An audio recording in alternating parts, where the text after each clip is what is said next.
Asante sana Lilian Mtono kwa taarifa hiyo ya habari. Na msikilizaji, moja kwa moja tunaingia katika uchambuzi wa ripoti zetu muhimu tulizokuandalia.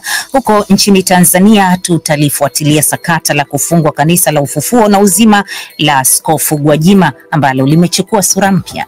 Mtu ambaye amepewa mamlaka ya kisheria ya kusajili hizi taasisi za kidini, hicho kikiwa ni moja ya chombo cha kidini kilichosajiliwa, alifikisha taasisi hiyo ya kidini kuendelea kufanya kazi iliyokuwa ikizifanya.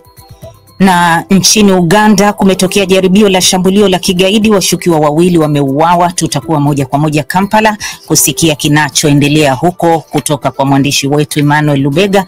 Kwa hiyo baki nasi. Na kwa mara nyingine, wa Palestina washambuliwa wakifuata msaada wa chakula huko Gaza. Asante kwa kuendelea kutufuatilia katika matangazo yetu haya ya mchana. Msikilizaji, popote pale ulipo, tunakaribisha mchango wako wa maoni na bila shaka tutayasoma hapa hapa.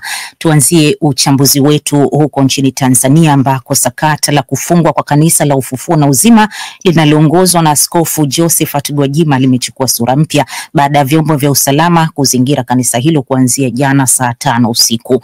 Hatua hiyo imekuja baada ya jana kusambaa barua iliyosainiwa na msajili wa jumuiya za kiraia Tanzania Emmanuel Kihampa ya kulifunga kanisa hilo. Florence Majani ametuletea taarifa ifuatayo. Mnamo saa 5 za usiku jana, vyombo vya ulinzi na usalama nchini Tanzania vilizingira kanisa la Ufufuo na Uzima linaloongozwa na Askofu Josephat Gwajima. Kanisa hilo limezingirwa na vyombo vya usalama ikiwa ni siku moja tu baada ya msajili wa jumuiya za kiraia Tanzania Emmanuel Kihampa kuandika barua ya kulifungia kanisa hilo kwa madai ya kutoa mahubiri yenye mwelekeo wa kisiasa kwa nia ya kuichonganisha serikali na wananchi wake. Hata hivyo, wakati usahihi wa barua hiyo ukiendelea kutafutwa, polisi walikwenda kulizingira kanisa hilo. Askofu Gwajima alitumia wasaa huo kurekodi video fupi na kuisambaza kwenye mitandao ya kijamii akieleza hali ilivyokuwa katika kanisa hilo usiku wa jana. Ni saa 5:15 usiku hapa Dar es Salaam, na hawa maaskofu wamefika hapa usiku sasa hivi kwa sababu ya taharuki iliyotokea kwamba tunaona hapo polisi wamekuja kuzunguka kanisa la Ufufuo na Uzima hapo Bungo. Ingawa mpaka jana usiku Gwajima hakuthibitisha kupokea barua hiyo, lakini alisema wasaidizi wake walikuwa wamepokea barua ambayo alidai kutokuyasoma maudhui yaliyokuwamo ndani ya barua hiyo. Wakati hayo yakijiri, kamanda wa polisi kanda maalum ya Dar es Salaam Jumanne Muliro amethibitisha polisi kuzingira kanisa hilo kwa madai ya kutekeleza sheria.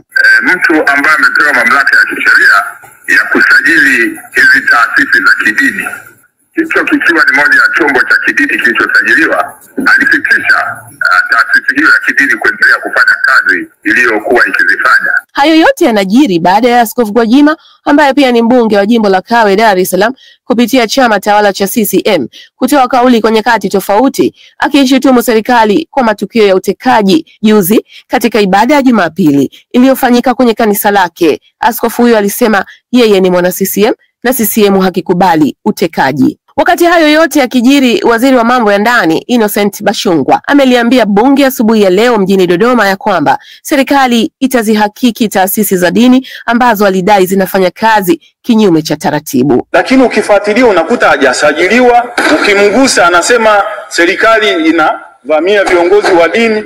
Kwa tunaenda kufanya uchambuzi vizuri. Juhudi za kumpata Askofu Gwajima kanisani kwake na kwa kutumia nambari yake ya simu ya mkononi hazikuzaa matunda mara baada ya kuwepo taarifa zinazodai kuwa askofu huyo hajulikani alipo hadi tunakwenda hewani. Florence Majani, DW, Dar es Salaam.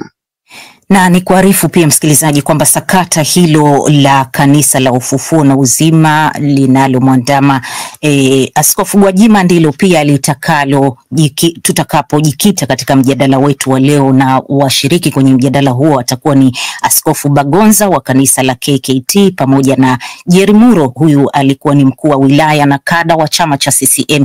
Ikiwa una maswali wewe tuandikie hapo na tutayafikisha hapa hapa kwenye mjadala wetu, lakini ni hapo baadaye wakati tutakapomaliza uchambuzi wa ripoti zetu kwa kina. Tunakwenda hivi sasa nchini Uganda ambako taarifa zinasema limetokea jaribio la shambulio la kigaidi katika kanisa moja kwenye eneo la Munyonyo, kiasi kilomita 22 kutoka eneo muhimu takatifu kwa Wakristo, na maafisa usalama wamesema kwamba magaidi wawili wameuawa. Moja kwa moja tunajiunga na mwandishi wetu Emmanuel Lubega aliyoko Kampala kutaka kujua kinachoendelea huko. Nasikia kelele kidogo Lubega, naamini kwamba unatusikia vizuri.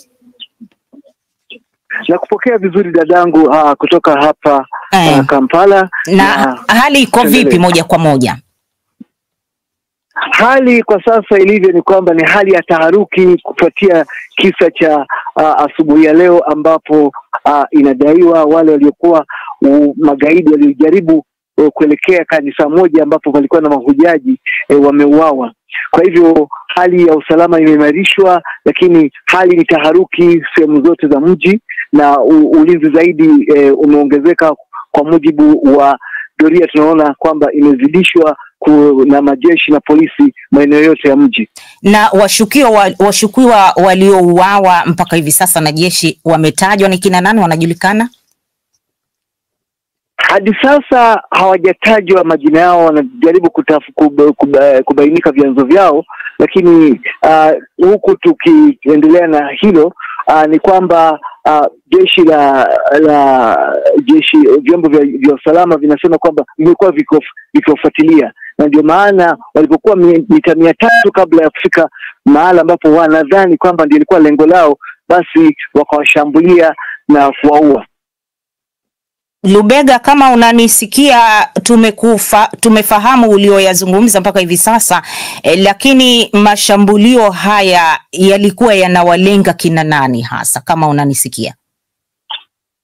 Mashambulio haya yalikuwa yanawalenga watu ambao ni mahujaji waliokuwa katika kanisa moja dogo kwenye fukwe za Ziwa Victoria, eneo la Munyonyo, jirani kitongoji kidogo nje ya mji wa Kampala, lakini kilomita kama 22 kutoka kule kwenye madhabahu makuu ambapo sherehe za kitaifa zinaendelea za kuwakumbuka ama kuwaenzi wale mashahidi wa Uganda 45. Bado shughuli zinaendelea au zimefungwa kabisa katika eneo hilo? Hapana, shughuli zinaendelea.